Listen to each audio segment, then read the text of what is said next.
The phone buzzed on the counter, a tiny tremor that split the night. Nia said, "Whose number is that, Evan?" He reached too casual, and my breath snagged like thread on a nail. The screen lit a preview that burned. Lila wrote, "I don't think he'll ever find out." I pressed the phone flat and felt the room tilt. Evan said, "You're overreacting." My laugh sounded like glass. I remembered our vows and felt them dissolve. He stepped closer, shoulders squared, eyes rehearsed. I slid the phone away, and the counter rang with a flat, brutal slap. The sound hung, then silence hardened like ice. Nia said, "Look me in the eyes and say it's nothing." He looked at the floor, then at me, then nowhere. The rain behind the window approved with steady taps. The night smelled like metal and storm. Something simple inside me tore, and it did not stitch back. My chest moved like a door on rusty hinges, slow and grinding. Evan said it was a joke. The word sounded borrowed and cheap. The fridge hummed, brave and pointless. I walked to the sink and counted breaths. Nia said, "Say her name."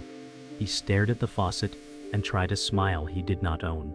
He said, "You always imagine things." Thunder rolled a tired drum outside the window. I pressed my palm to the cool tile, and it grounded me. The calendar on the wall still promised a beach in July. That promise felt like a prank. I remembered laughing in that kitchen, and the laughter fell through a hole. He moved to touch my shoulder, and thought better of it. The space between us was a brand new room with no door. Memory rose uninvited, bright and cruel.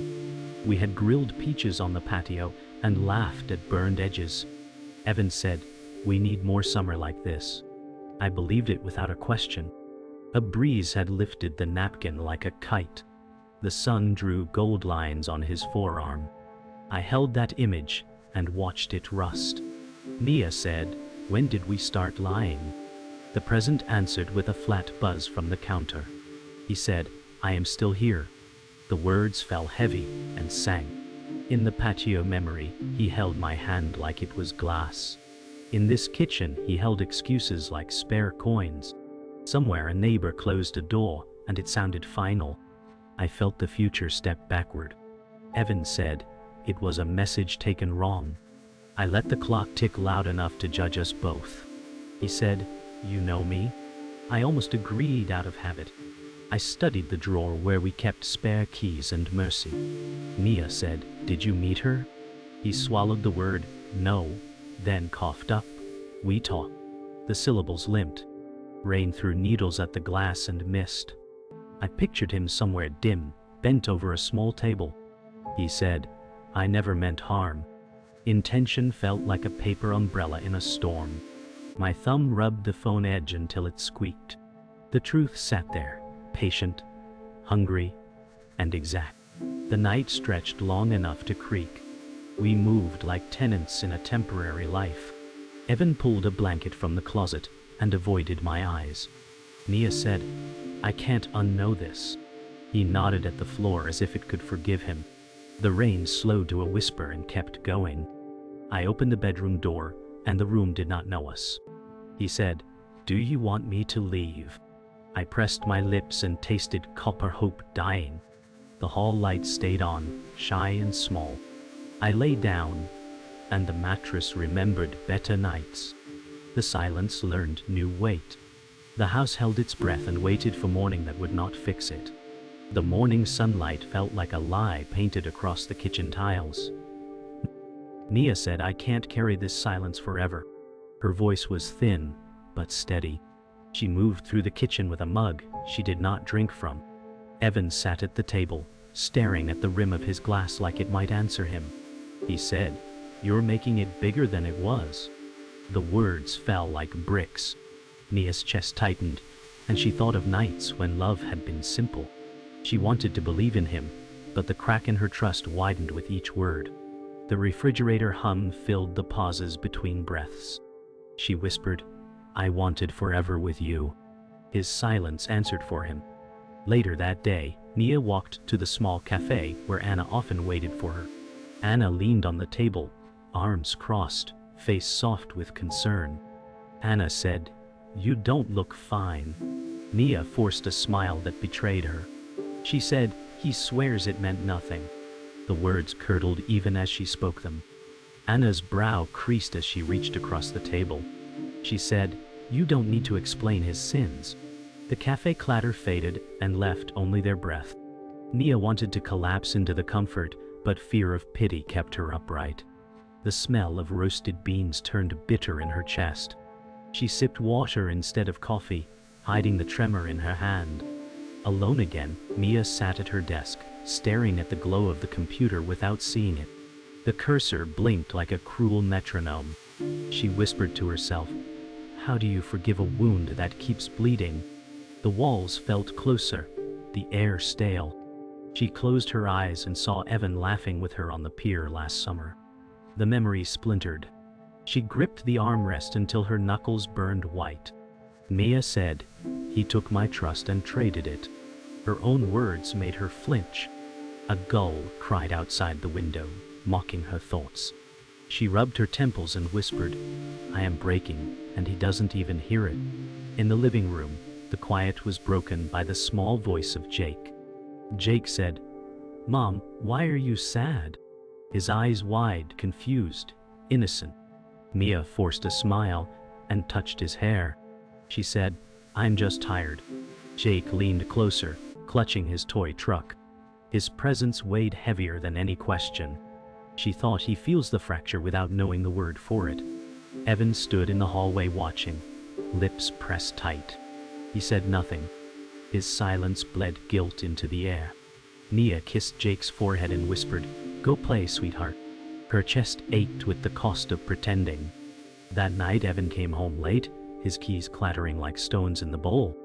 Nia waited in the dim-lit living room, arms wrapped around her knees. He said, "Work ran late." The excuse was old, worn, threadbare. She said, "Stop rehearsing lies."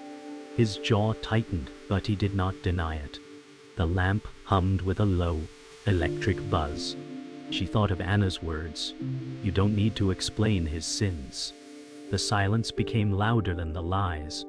Evan sat, but left a canyon of space between them on the couch. Nia whispered, "You broke something I cannot glue back." He closed his eyes, as if to disappear.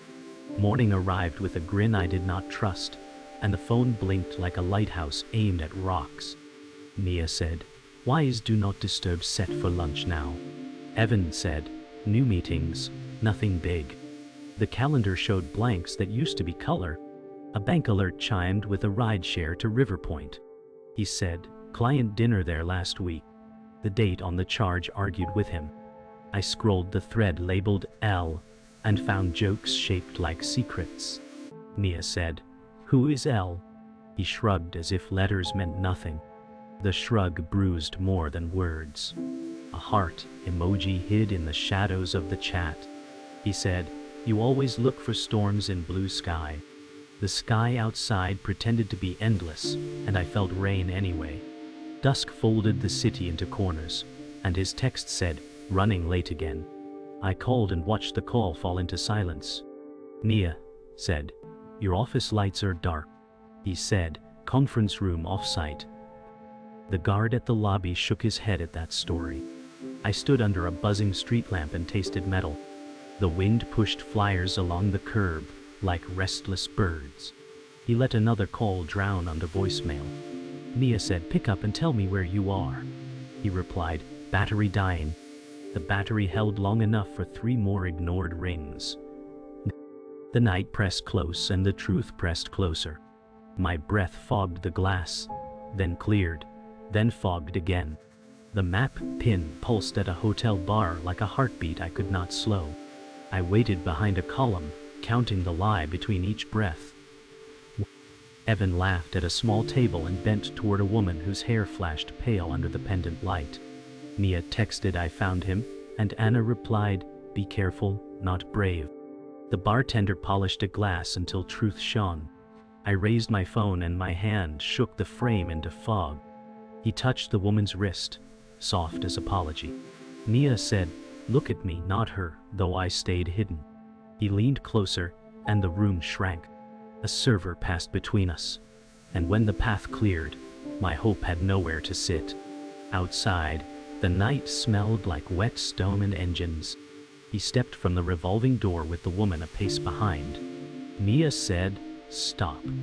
He startled, then masked it with a smile he rented by the minute. I pointed toward the bar, and the smile cracked. He said, "You're reading plays that aren't there." A rideshare slid to the curb and blinked like an alibi. The woman checked her phone and drifted away into the car's warm cape. Nia said, "Who is she?"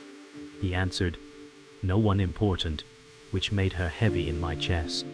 The door shut, and the taillights wrote a red line across my shoes. He tugged his sleeves and called me dramatic. At home I laid out proof like bruises on paper. Receipts, timestamps, and the map pin blinking on the same address again and again. Evan said, "You're building a case, not a marriage." I said, "You sold the foundation for a thrill." The clock ticked like a metronome set to panic. Anna texted, "I'm here if you need to breathe." I set the phone face down and felt it throb with worry. Down the hall, a door creaked and then settled. He stood in the doorway and looked at the spread with a preacher's sigh. Nia said, "Tell me the truth before I find more of it." He answered with a silence that sounded like applause for defeat. The night bled into morning with no sleep, and every sound in the house felt like it accused me. Nia said, "We are done with shadows." She spread the papers across the table, each line screaming louder than he ever had. Evan said, "You twist everything into knives." His voice cracked even as he leaned on the counter for strength. The air between us was stacked with proof. I pointed to the rideshare receipts and the photo of the hotel bar. Nia said, "I did not write these lies, you lived them." His jaw locked, and he looked at the wall as if the paint could defend him. The silence after my words felt final, like the slam of a gavel. The next day I traced the number saved as Lila, and truth opened like a trap door. The voicemail said, "You've reached Lila," and her name cut my chest in half. Nia whispered, "It's her." The weight of recognition pinned me to the chair. Anna said over the line, "You know her, don't you?" I pressed my hand to my mouth and nodded, even though she could not see me. Lila had once laughed in my kitchen, her perfume clinging to the air for hours. I thought of her smile and how it now stank of betrayal. Evan said she means nothing, but nothing had a voice now, and it carried my ruin. Later, Anna met me in the cafe, eyes sharp with worry. She said, "I saw them months ago and I didn't tell you." Her words landed like stones dropped into already broken glass. Nia said, "You knew." Anna reached across the table, but I pulled back. The steam from my untouched cup curled upward and vanished. She whispered, "I thought I was protecting you." The lie in her good intention hurt almost as much as Evan's affair. My chair scraped the tile loud enough to turn heads. Nia said silence is not protection. The truth was not a shield, but a knife passed late. That night I drove to the bar again, not for answers but for a face. Lila was there, laughing with someone else, her glass raised like a crown. Nia said, "You broke me with a smile that was once mine." She turned, saw me, and her laughter froze mid-air. The music dipped in my ears, replaced by a low roar of blood. She said, "It's not what you think." But the words were already fossils. I stepped closer, feeling the world tilt on sharp edges. Her perfume wrapped around me again, rancid with memory. Nia whispered, "You chose him knowing he was mine." Back home the storm fully arrived, no more clouds hiding lightning. Evan stood in the doorway when I entered, his shirt undone at the collar. Nia said, "I saw her tonight." His eyes closed like a man, already sentenced. He said, "It was never supposed to matter." My laugh broke sharp and empty. I pushed the photo onto his chest, the bar lights glowing in the frozen frame. He dropped it like it burned. Nia said, "You built this lie with her, and you burned us both inside it." His silence admitted what his lips could not. The house seemed smaller now, the walls leaning in to watch me fall apart. Nia set the ring on the table like a small moon losing its orbit. Evan said, "It was a mistake, not a life." The room strained around those words. The clock ticked like a metronome for panic. She said, "You chose it again and again." He paced the length of the rug and wore a path into the pattern. He said, "I was lonely in our own house." The blame slid across the table and touched her wrist. Nia said, "You were loved, and you left the door open." He grabbed for the ring and stopped short. The ceiling light hummed like an anxious insect. She said, "Tell me the last time you were honest with me." He looked at the window as if it offered answers. The night looked back and kept its counsel. He tried the soft voice that once won her back from small storms. Evan said, "I didn't want to hurt you." The sentence arrived too late to help. She said, "Pain was the ticket you kept buying." His shoulders fell, and the apology sagged with them. He said, "It was emptiness, not her." The logic rattled like loose screws. Nia said, "You filled that emptiness with my trust." He reached for her hand, and she let the space speak for her. The fridge motor shivered and went quiet. He said, "We can fix it if you meet me halfway." She pictured halfway across a collapsing bridge. The floor felt thin under both of them. The argument grew teeth and bit through the last soft places. Evan said, "You are punishing me because you enjoy power." She flinched like he had thrown the line. Nia said, "I am choosing air over smoke." He laughed once, dry as paper. The laugh curled up and died. She opened the drawer and pulled out a folder of what he called obsessions. Receipts and times stared back at him without blinking. "Ayo," he said, "you built a courtroom in our home." She said, "You supplied the exhibits." The folder landed on the table like a body. The pages fanned out, and his name shone on every line. The silence after that had no door. A small shuffle in the hallway cleaved the moment open. Jake said, "Is it morning yet?" His voice was rain on glass. Nia knelt as if gravity had changed its rules. She said, "Go back to bed, buddy."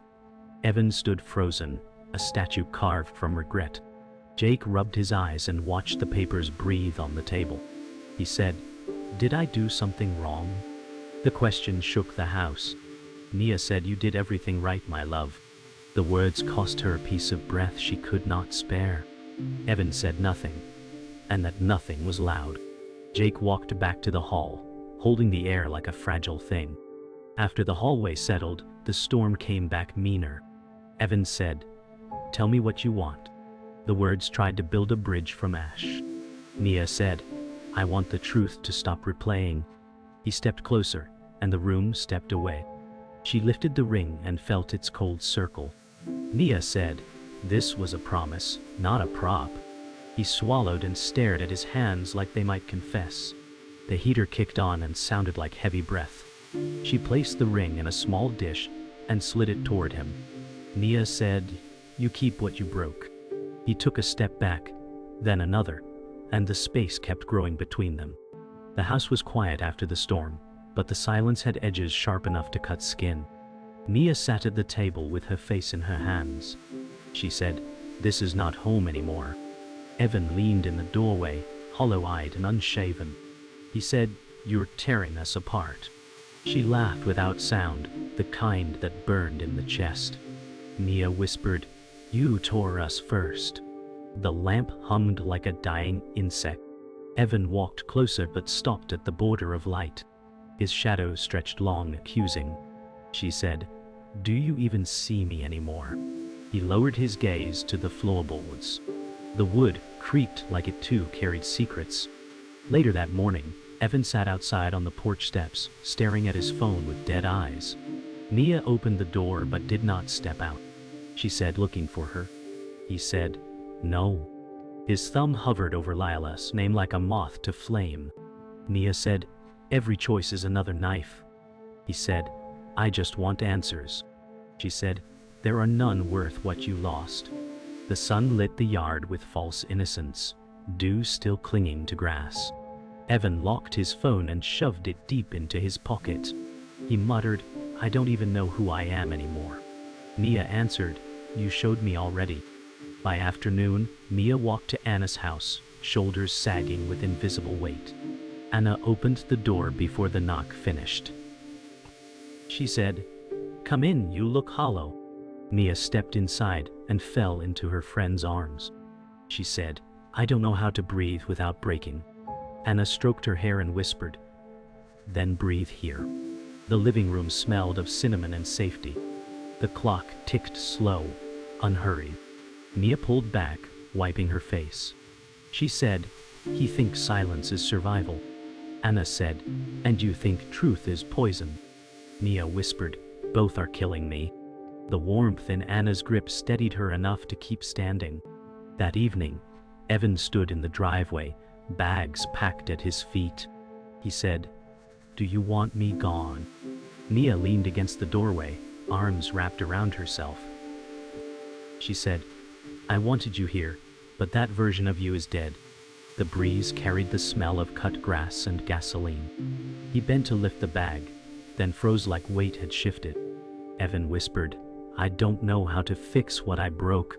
Mia said, "Stop pretending it's fixable." The sky turned violet as the sun sank low. A bird crossed the horizon, free and small, and Mia felt envy rise like fire. That night, the house felt bigger without words to fill it. Mia sat in the bedroom, staring at the empty side of the bed. She whispered, "You're gone even when you're here." Evan stood in the doorway, suitcase handle gripped like a lifeline. He said, "Do you want me back tomorrow?"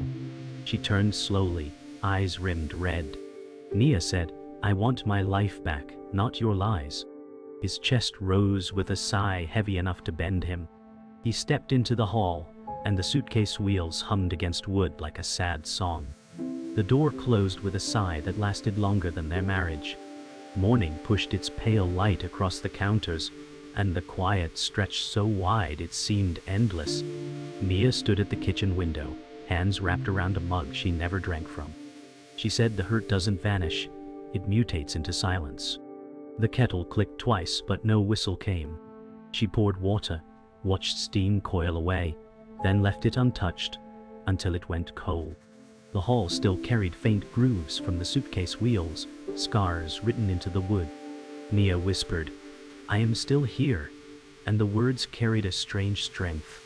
Outside, a bird landed on the fence and shook the rain from its wings. She said, "I loved you once, but I love me longer." And the sentence surprised her. It felt like an oath not to him but to herself. The quiet didn't argue this time, it simply listened. She walked to the park where the path circled the lake, like a seam holding the earth together. The air was crisp, and the trees leaned with a gentle sway. Anna was already waiting by the bench, her eyes softened by worry. She stood and opened her arms wordless. Mia said, "I am not a ruin." Anna said, "You never were." Ducks carved quiet ripples across the surface, erasing themselves as quickly as they came. The wind lifted Mia's hair and cleared her face, leaving nothing hidden. She whispered, "I choose a life that tells the truth, even when it cuts." Anna squeezed her hand and nodded, her silence stronger than speeches. Mia inhaled air that tasted clean, like the first page of a book never touched. She said, "I can carry scars and still move forward."